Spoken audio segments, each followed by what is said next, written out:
Hey guys, आज मैंने मीशो से मंगवाया है ये 2 टायर मल्टीपर्पज किचन ऑर्गेनाइजर। देखते हैं इसकी क्वालिटी कैसी आई है। इसका मटेरियल स्टेनलेस स्टील है जो काफी स्टर्डी फील हो रहा है और इसमें कोई असेंबलिंग का झंझट भी नहीं है, रेडी टू यूज है। आप देख सकते हैं इसका डिजाइन काफी कॉम्पैक्ट है और इसका बॉटम काफी वाइड है।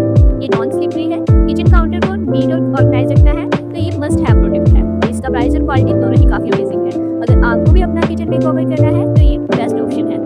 आपको ये प्रोडक्ट कैसा लगा कमेंट में और लिंक के लिए डिस्क्रिप्शन चेक करें। Don't forget to like and subscribe for